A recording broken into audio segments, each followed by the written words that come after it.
अस्सलाम students, welcome to easy maths. आज हम एक्सरसाइज 1.2 के क्वेश्चन नंबर 2 के पार्ट नंबर 8 को डिस्कस करने जा रहे हैं। प्रीवियस लेक्चर्स में मैंने आपको एक्सरसाइज 1.2 के क्वेश्चन नंबर 2 के पार्ट नंबर 1 से लेकर 7 तक डिटेल्ड और सेपरेट वीडियोस अपलोड करके समझाई हैं, तो आप उनको भी विजिट कर सकते हैं। चलते हैं अपने आज के पार्ट की तरफ। इस पार्ट में हमें कहा गया है कि 3 raise to power n multiply by 9 raise to power n+1 divided by 3 raise to power n-1 multiply by 9 raise to power n-1।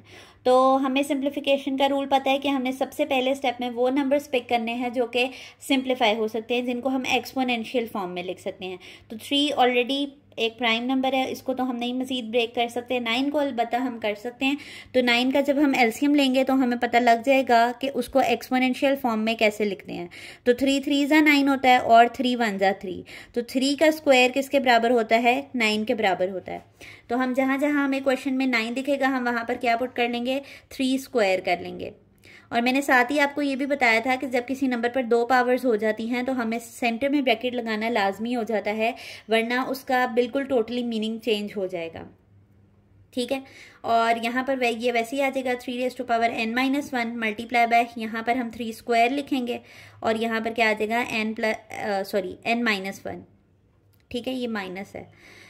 अब हमारे पास यहाँ पे डबल पावर रूल अप्लाई हो रहा है। तो डबल पावर हमारे पास क्या है कि हम अगर किसी नंबर पे 2 पावर्स होती हैं तो हम उनको आपस में क्या कर देते हैं? मल्टीप्लाई। तो मल्टीप्लाई करने के लिए हम यहाँ पर लॉ ऑफ इंडिसेस को रेफर कर देते हैं, जो हमारा यहाँ पर इस्तेमाल होना है कि अगर किसी नंबर पर 2 पावर्स होती हैं तो वो आपस में क्या हो जाती हैं? मल्टीप्लाई हो जाती हैं। अगर कोई नंबर है a और उसके ऊपर पावर m है और आउटर पावर उसकी n है तो वो आपस में क्या हो जाएंगे? मल्टीप्लाई हो जाएंगे। तो यहाँ पर मैं ये अप्लाई करने लगी हूँ। 3 रेज़ टू पावर n वैसे ही आ जाएगा। 2 अब किसके साथ मल्टीप्लाई हो रहा है? n+1 के साथ मल्टीप्लाई हो रहा है। तो 2n ज़ा 2n और 2 1 ज़ा 2। तो यहाँ पर इसकी पावर क्या बन जाएगी? 3 raise to power 2n+2। 3 raise to power n-1। ठीक है, ये वैसे ही आ गया। यहाँ पर 2 किसके साथ मल्टीप्लाई हो रहा है? n-1 के साथ मल्टीप्लाई हो रहा है। 2n ज़ा 2n, 2 1 ज़ा 2। तो यहाँ पे क्या आ गया? 3 रेज़ टू पावर 2n-2 आ गया। ठीक हो गया। अब हमारे पास ये दोनों नंबर्स मल्टीप्लाई हो रहे हैं तो इनकी पावर्स क्या हो जाएंगी? ऐड। हमने कहा था कि जब किसी नंबर की बेसिस सेम होती हैं, यानी कि वो वैल्यू सेम हो और वो दोनों मल्टीप्लाई हो रही हों और उनके ऊपर डिफरेंट पावर्स हों, तो नंबर्स मल्टीप्लाई हो जाते हैं और पावर क्या हो जाती हैं? ऐड हो जाती हैं। तो यहाँ पर ये वाला लॉ ऑफ इंडिसेस अप्लाई करने लगे हम।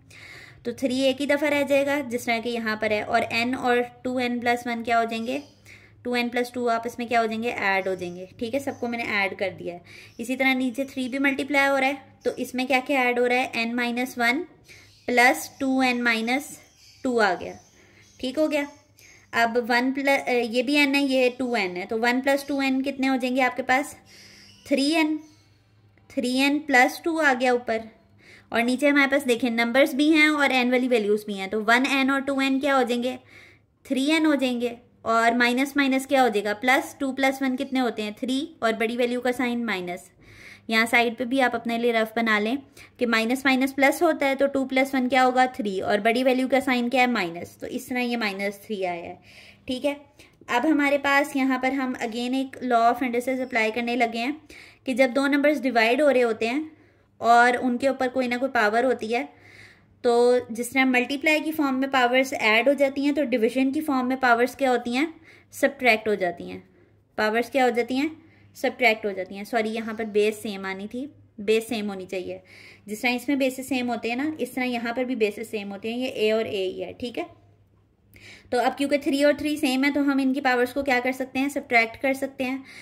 तो 3 एक ही दफ़ा आ जाएगा लॉ के मुताबिक। पहली पावर हमारे पास क्या है?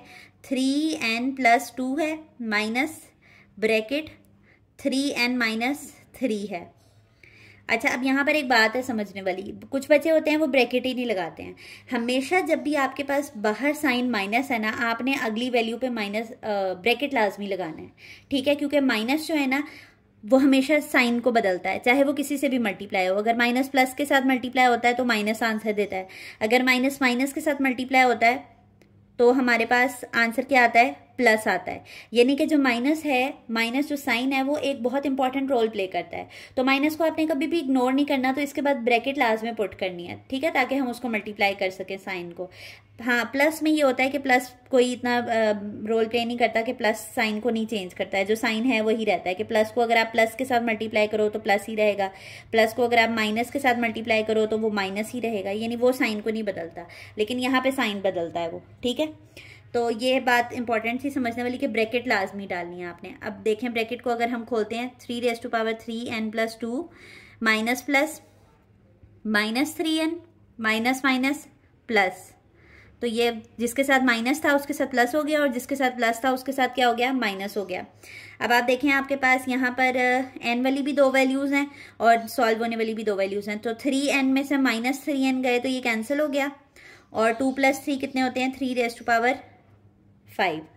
ये बात आई है आपको समझ में।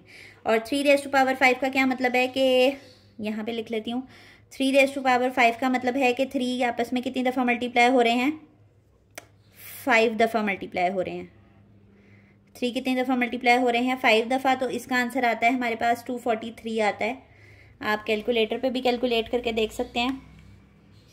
अगर 3^5 हो तो आंसर हमारे पास क्या आता है, 243 आता है। देखें आप कैलकुलेटर पे देख सकते हैं। तो हमारे पास जो फाइनल आंसर आया है वो क्या आया है, 243, और यही सिंप्लीफाइड आंसर है। आपने देखा होगा कि कितना डिफिकल्ट सा क्वेश्चन दिख रहा होता है और एंड में आंसर हमेशा कोई ना कोई नंबर ही निकल आता है। तो ये बहुत आसान क्वेश्चन था, ये भी एज अ शॉर्ट क्वेश्चन पूछा जा सकता है। तो अगर आपको हमारा वे ऑफ टीचिंग ईजी लगता है तो हमारी वीडियोस को लाइक कर दिया करें और चैनल को सब्सक्राइब कर दें ताकि ऐसी आसान वीडियोस आप तक पहुंचती रहें। अल्लाह हाफ़िज़।